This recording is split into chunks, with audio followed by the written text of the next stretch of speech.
Olá, sou Marilis Pereira Jorge, você está no My News, bem-vindo aqui no meu cantinho. Se você está chegando agora, aproveita, se inscreve no canal e aperta o sininho para receber as notificações. E você que já é meu parceiro, vamos embora pro papo de hoje. Gente, de tédio a gente não morre mesmo. O que foi aquela exposição no Palácio do Planalto, inaugurada ontem pelo presidente Jair Bolsonaro e pela primeira-dama Michele Bolsonaro? As duas roupas usadas pelos digníssimos há menos de 2 anos, na posse deles, né, no dia da posse do Bolsonaro, quando se tornou presidente. O que significa aquilo? Sim, não, eu tô perguntando para vocês porque eu não consegui entender até agora. Aquilo mobilizou ali uma boa estrutura do Palácio do Planalto, a presença de 6 ministros, eles ficaram ali falando um monte de bobagem,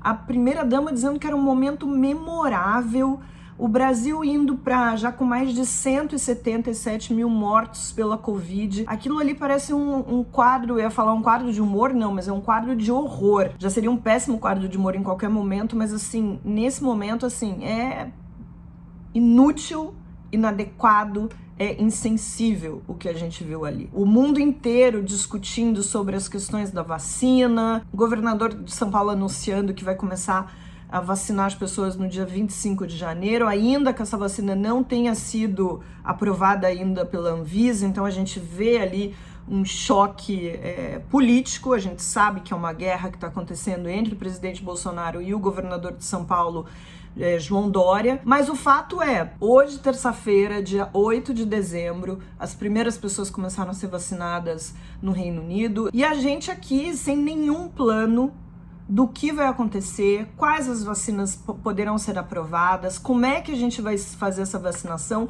O Brasil, que é esse país que é um dos países que tem o maior potencial de vacinação do mundo, a gente sempre teve um calendário de vacinas muito eficiente, ainda que muita gente, né, a gente sabe, nos últimos tempos não tenha levado isso muito a sério. Vacinas importantes acabaram não atingindo o patamar mínimo aí que é exigido para que a população seja considerada imune a certas doenças. Tanta coisa sendo discutida, aí o Bolsonaro vai ontem, no final da tarde, dizendo que não vai faltar vacina, que todo mundo vai ser vacinado, mas, gente, dizer, né, até eu falo, vou perder 5 quilos até o final do ano, mas a gente sabe que não é bem assim. Ou seja, qualquer um fala qualquer coisa, ele fala qualquer coisa, ele mente o tempo todo. Na semana passada foi dizer que jamais tinha se referido à Covid-19 como gripezinha, e isso foi provado por A mais B que não é verdade. Então, assim, tantas coisas pra gente discutir, e o presidente da República inaugurando o brechó do Planalto, porque só pode ser, né? Porque além de tudo é roupa usada. Daí alguém vai falar assim, mas tem valor histórico. Sim, em algum momento vai ter valor histórico, mas não nesse momento, e muito menos pra ficar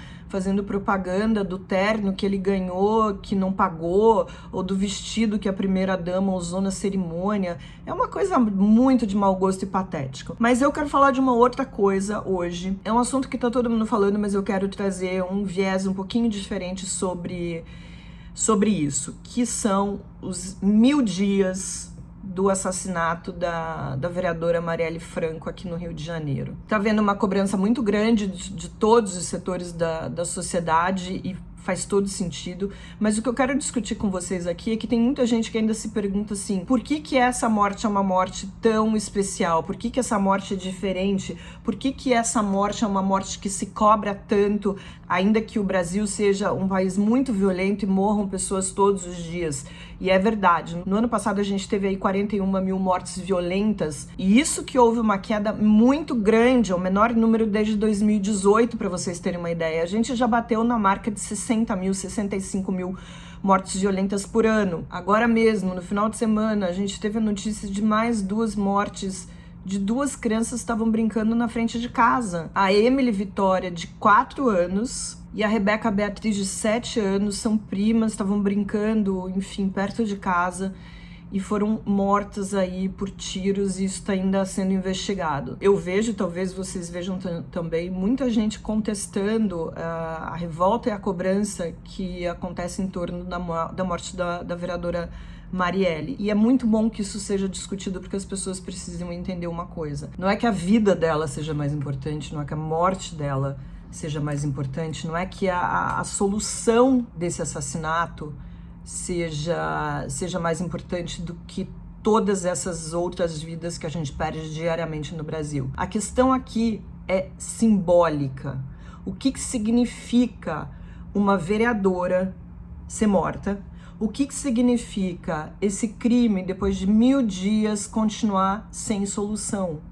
Parem para pensar. Se uma pessoa pública, num cargo público, é morta, e nem assim, com todas as pressões externas, sociais, políticas, de direitos humanos, né, da sociedade como um todo, se nem com toda essa pressão esse assassinato continua sem solução, imaginem o que acontece com pessoas que não têm essa mesma projeção. Vamos lembrar uma coisa: a morte da vereadora aconteceu durante uma intervenção militar no estado do Rio. Se comprovada que essa morte foi uma encomenda por razões políticas, como tudo leva a crer, é a comprovação de uma falência do Estado, que não protege nem os seus representantes e nem os seus cidadãos. Eu vejo algumas pessoas revoltadas, politizando essa história toda. Essas pessoas precisam parar para entender o seguinte: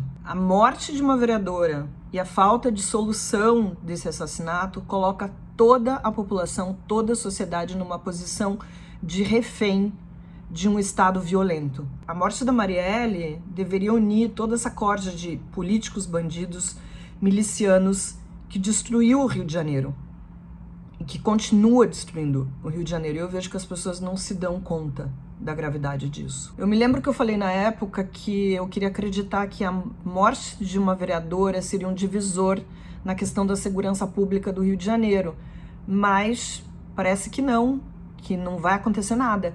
E quem mandou matar a Marielle parece ter certeza disso, parece ter certeza absoluta da impunidade, de que nada vai acontecer. Pelo contrário, né, gente? A gente viu na época, na verdade, que muitas fake news acabaram aparecendo sobre Marielle, muitas coisas tentando levar o nome dela pra lama. Você, principalmente você, que ainda acha que isso é uma questão só política, que isso é uma questão de lados, isso não é uma questão de lados. Se tem lado nessa história, é lado da civilização e lado da barbárie. De que lado você quer ficar? Eu tô no lado da civilização. Então, se você quer entender um pouco quem era essa vereadora e o que aconteceu e se proteger das fake news que chegaram até você, eu indico para você um documentário que chama Marielle, que foi dirigido pelo Caio Cavechini, não sei como pronuncia, que fala super de quem era Marielle. Humaniza essa figura que muita gente só conheceu depois da morte. Ela acabou virando um símbolo internacional, mas esse documentário mostra ali a juventude, os caminhos que ela trilhou, a faculdade, a personalidade arrebatadora da mãe dela. A mãe dela é uma grande força por trás daquela mulher que virou vereadora. E fala também dessa campanha sórdida de difamação que ela sofreu depois de morta. Essa não deveria ser uma questão de direita e de esquerda.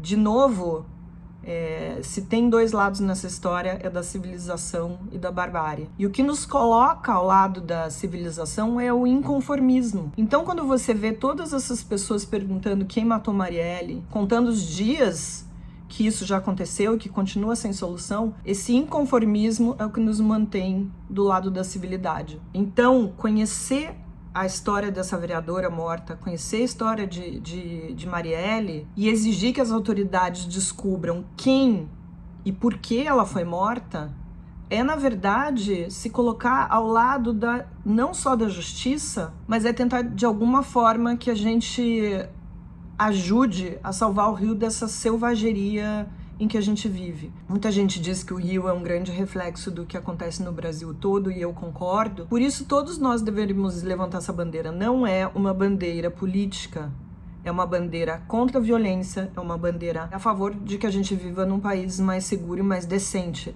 Porque, sim, 40 mil mortes por ano é uma indecência. Sim, uma vereadora ser assassinada e até hoje a gente não saber por que nem quem mandou matar também é uma indecência. Vamos embora pro nosso café?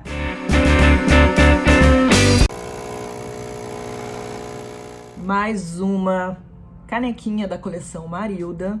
E hoje eu vim combinando com a roupa. Eu escolhi de propósito essa azul aqui, linda, maravilhosa. Gente, isso daqui é muito bom mesmo. Deixa o café quentinho, né? Eu às vezes demoro pra sentar aqui e gravar. Mas vamos lá. O vídeo da quinta-feira foi sobre o aumento dos casos de Covid e também do número de mortos ocasionados pela Covid-19 e o negacionismo desse governo, o desdém do Bolsonaro. E vamos lá para os comentários. O Zigfredo Fontoura de Souza, que já é meu parceiro aqui, ele sempre comenta nos vídeos, ele fala o seguinte: coveiros são pessoas que respeitam o sofrimento humano. Bolsonaro não é digno de ocupar o cargo de coveiro. Aliás, ele não é digno de ser presidente. E eu concordo totalmente com você. Semana passada eu falei que de fato ele não era coveiro, porque os coveiros, inclusive, durante essa pandemia estão tendo um papel muito difícil, muitas vezes no lugar das famílias que não puderam fazer uma despedida adequada por conta, enfim, da contaminação e das restrições. O Tennyson Dantas, ele questiona uma coisa que muita gente se questiona: por que não se fala em impeachment? Exatamente, né? Sabemos que há dezenas de pedidos de impeachment aí, e o presidente da Câmara, Rodrigo Maia, continua sentado em cima deles por diversas razões, não só porque ele não queira levar isso adiante, mas porque é preciso de apoio popular, porque é preciso de apoio político, e a gente sabe que o Bolsonaro acabou abraçando o centrão, que dá a ele uma segurança ali no Congresso, uma certa segurança. A gente não sabe até onde isso pode ir, mas o fato é: por que não se fala em impeachment? O El Castro fala: oi Marilis, adoro seus comentários e seu bom humor. Obrigada, El. Acho a coluna muito curta e sempre fico querendo mais. Por esse motivo, acabo de entrar pro bonde dos membros. Você é sensacional. Olha que bacana. E eu sempre faço esse convite aí para vocês, todos vocês, virem pro bonde dos membros.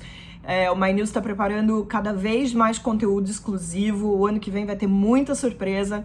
Então vem aí pro bonde dos membros. Obrigado, Well. E olha, a coluna tem um tamanho que ela tem, entendeu? Não adianta aqui ficar também enchendo linguiça, falando qualquer coisa. É para comentar um determinado assunto. Tanto que você pode ver, tem umas que são mais longas, outras são mais curtas. O Leandro Couto Ciro 12 é ótimo, ele coloca o número aqui do Ciro Gomes na última eleição, que era o 12, né? O Leandro Couto fala: a história se repete. No início da pandemia ficamos para trás na corrida da compra de testes, agora já estamos para trás na compra das vacinas. Esse bandido tem que ir pra cadeia. Realmente lamentável tudo que a gente tá vivendo, inclusive sabemos, eu comentei isso num dos últimos vídeos, dizendo que a gente tem aí perto de 7 milhões de testes nos armazéns do governo federal em São Paulo, que estão prestes a vencer.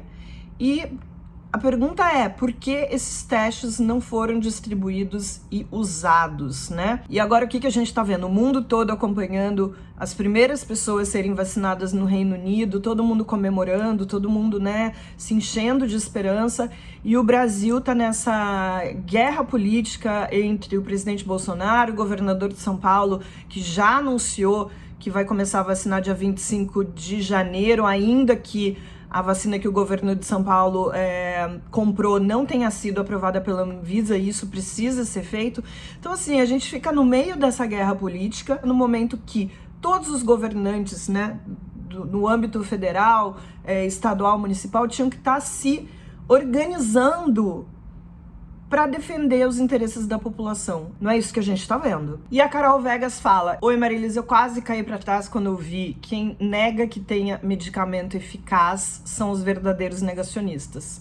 Mais uma prova que o real ministro da Saúde é o próprio Bolsonaro. A gente sempre fala, né, que o Pazuello foi colocado ali só para esquentar a cadeira, porque quem toma realmente as decisões e faz e não faz é o presidente Bolsonaro. E a Carol me pergunta: para que endereço posso te enviar uma caneca? Também faço coleção. Carol, eu vou pedir para colocarem aqui o endereço da minha caixa postal, mas no meu Instagram tem lá no meu perfil a minha caixa postal para quem quiser me mandar carta, cartão de Natal. Ó que legal, tem meu endereço lá no meu Instagram, que é @marilispj.